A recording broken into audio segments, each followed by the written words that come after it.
Hi, this is Susan Sun Nunamaker with sunisthefuture.net. We're here in Chicago in Hilton at the World Future Society Conference, and I have been able to grab hold of one of the authors here, and his name is Michael Sales, and he's come up with a life-sustaining organizations. It's a design guide for anyone who's interested in finding out how is the best way to approach any kind of a life-sustaining organizations. And we would like to get Mr. Sales to tell us what are some of the gems in this book here. Well, thank you, Susan. Thank you so much for the opportunity to talk with you and to meet your audience. I guess the first thing I'd like to say is that there's a very strong assumption that we have an employment crisis certainly in the West and probably in lots of other places in the world where there are a lot more people looking for work than there is work available for people. But in those professional activities that entail creative work, all the creative class functioning, from engineering to physicians to authors to musicians to artists, etc. Or education. Or education. Or education. Yeah, I mean, every place that requires people to be able to engage in independent thinking in order to do the work. Yes. And furthermore, everything has to do with professional service. So everything that, so you mentioned education, that's a form of professional service. Right. But nursing, we have in the United States, we have a tremendous burgeoning population of elderly, all of whom are going to need to be cared for in a very different way than has become the standard expectation over the course of the last century. And that's all really changing. So we have many, many professions in which there is nothing like a reserve army of unemployed. In fact, there is a tremendous dearth of people who can do the job. So we have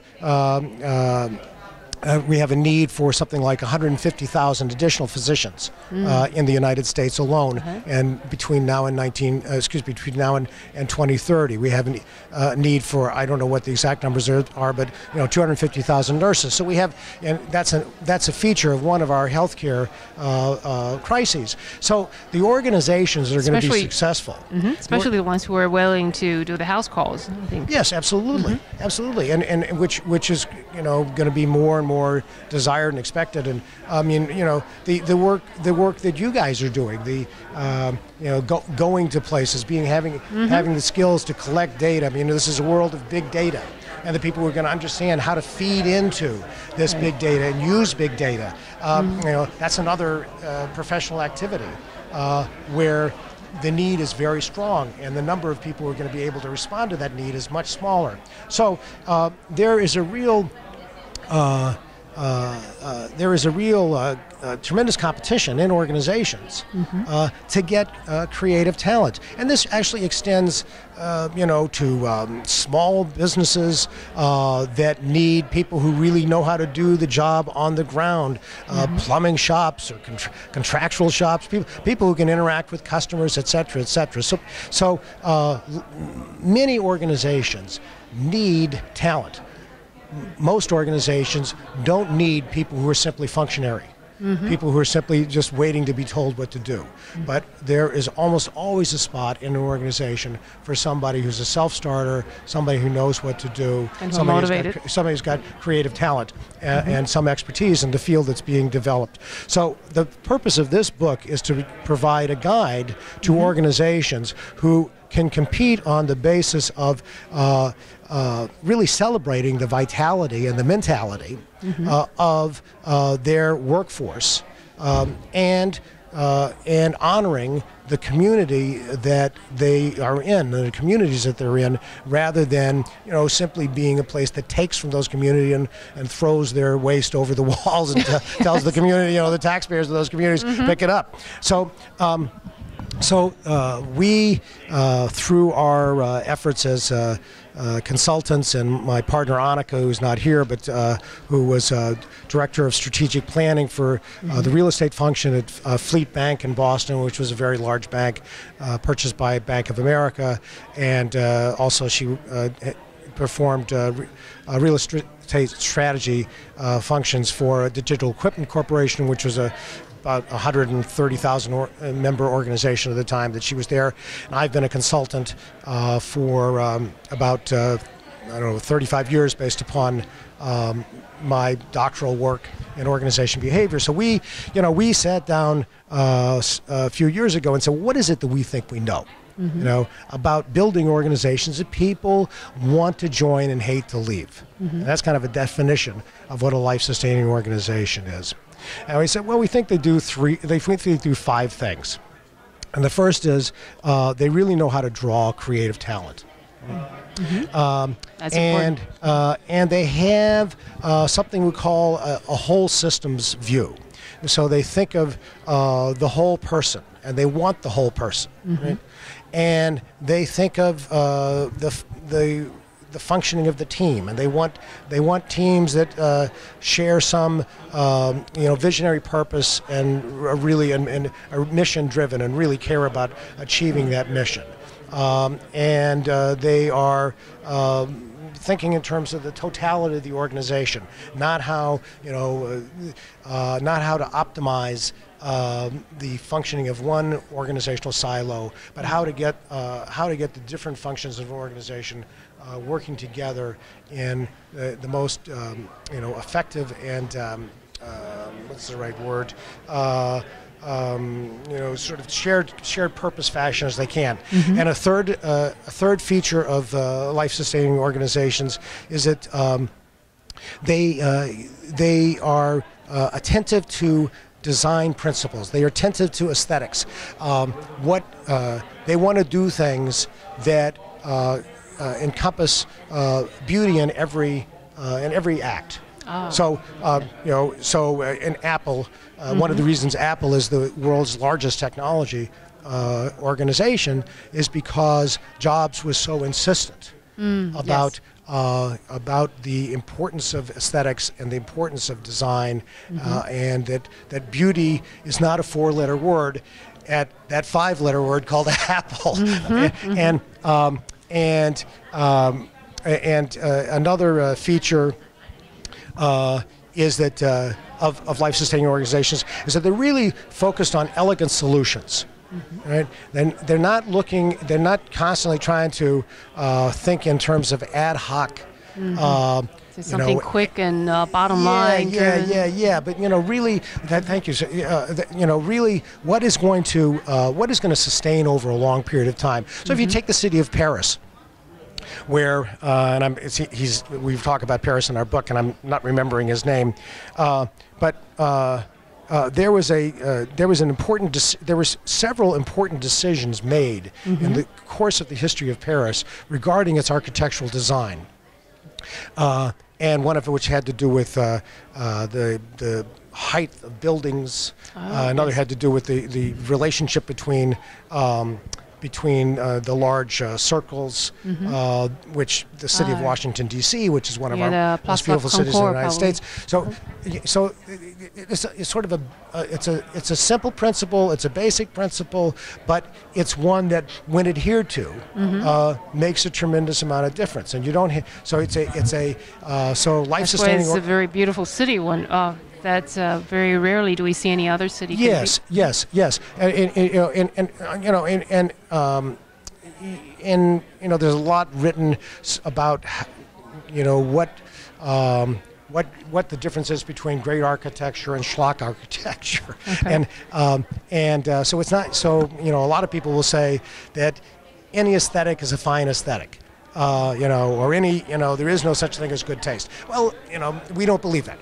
So, and we think that successful organizations have demonstrated repeatedly the impact of good taste. So, for example, just sort of a silly thing to talk about, but we're seated here in this, in a very well-known, elegant hotel, where if you look at many of the features of the hotel, from the chandeliers to the plush carpetings, to the every bit of heaviness details of the metal on the revolving doors, these are not by chance. These are things that people think through, and sort of how do you make the whole into something that's very beautiful. And the fifth element of life-sustaining organizations is that they are results-oriented. And another way of saying is that they give birth. They are regenerative, so that they are they're not just there to be works of art that fail. Some sort of I mean, there are lots and lots of institutions that it sort of had a brief moment, it had a 15 minutes of Andy Warhol fame, yes. and then they're gone. But a life-sustaining organization is more attentive to how do we sustain our own existence. So they are they're focused on economic solvency. They're focused on being competitive in the marketplace, etc. Very good. So. Am I talking too much? Oh, no, okay, this great. is fine. This is wonderful. So these are the first element is that there is intense competition for creative talent. The second element is that if you want that type of creative talent, you've got to build a holistic environment. Sort of the infrastructure. Has 5 elements that is going to act as a beacon and as a magnet. To the kind of people that you want. And once you get those people, then you start to get something that is self-reinforcing, a positive reinforcing loop. So, is this book getting heavy for you to hold? No, that's fine. I just want to make sure people can see it. That's okay. Okay. But I want to make sure that you don't forget to tell people how to get hold of this book. Yeah, well, where they can. And if I may say just a couple other things about it, I won't go through. So what this book does, and I think I've given somewhat of a setup of what the challenge to organizations is, and our general approach, our general way of thinking about that challenge. I wanted to give a very brief example of a organization I just was working with, and just came from to this conference, and this is a entity called the Rock and Roll Hall of Fame. Excuse me, not the Rock and Roll Hall of Fame, the Rock and Roll Fantasy Camp. Okay. And this is an entity was set up by a guy named David Liphoff, or maybe it's Fishoff. I can't remember the exact name, but. So, among other things, he was the manager for Ringo Starr for about 15 years. Oh. And he got this image of an organization that would train people who are music aficionados, but not professional musicians, on how to be in a band and how to be professional performers. And so he created these very intensive team building camps. Yes. And they have been, it's been around for maybe 5-8 years, maybe more than that. And, people are coming from all over the world to come into this experience. And he's got this very elegant model of how you create this thing. And it's, there's a buzz around it. MTV did 2 reality television shows about it. People like Roger Daltrey, the lead singer of The Who, if you happen to know who he is, come to it. Bill Wyman, the bass guitarist for the Rolling Stones. And we just had the band Yes. And Michael, do you know who Yes is? Yep. Okay, so Yes was the headliner, and so people just want to come to this thing, and then you have this very intensive experience with all these other creative people, including all these recording artists who are on faculty, and the thing is A big buzz. Yeah, it's a great buzz. Super great. And within a couple of years, he's going to have a license to mint money out of this thing. And he's so he's taking something that people have a passion about or an interest in, and then he's fueling that. Yes. And and so people just want to be part of this thing. So it's it's something that is sustaining life of people. And having just experienced it, it actually has many of the elements of what is in our book, including the importance of aesthetics. And the final thing I want to say is that in this book, we lay out a methodology called structural dynamics, and which integrates systems thinking and scenario planning. And what structural dynamics, what it's important to engage in some sort of futures thinking exercise is because you may have an organization that you either feel great about now, or you may have an organization that you want to build into something that you feel better about in the future. But the future is unpredictable, right? So the future is going to unfold as it is. And so what you need is some way to think about what your strategy for your organization is going to be to maintain its life-sustaining quality regardless of how the future turns out. And so we use a set of archetypes of the future that were initially articulated by Dr. Jim Dator, who's at the Center of Future Studies at the University of Hawaii. And there seem to be like 4 primary ways in which people have thinking about the future. And all of us seem to have some sort of mishmash of these 4, at least as far as we can tell. And the first of these is called status quo. And status quo is you think the future is going to be, pretty much like the present. It's going to change some, but it's still, race relations are going to look like pretty much like they do now, 15 years from now, and how you hybridize everyone. And people, we're still going to be using cars and blah blah blah. Okay, so that's discipline. Excuse me, that's status quo. And another archetype is discipline. And the discipline archetype is people who hold the discipline archetype think about a future and hope for a future and see signs of a future in which, we're going to make those needed investments that we really, have needed to get into for a long time. And Barack Obama is a, sort of a quintessential example of a disciplined person. Well, we need to, make investments in healthcare and infrastructure. I mean, people who talk about renewable energy. People who talk about infrastructure a lot, and the problems with infrastructure, they are very frequently people who are attached to the discipline archetype. And a third archetype is collapse. And these are folks who believe that the world is going to heck in a handbasket, and it's going to happen soon, and everything is going to break down, and you better get a gun, and which constitutes a lot of people, and and stop believing the government is ever going to do anything for you, and it's it's going to be every person for themselves, and you better learn how to deal in that world, and and Syria is a very good example of what a collapse scenario looks like.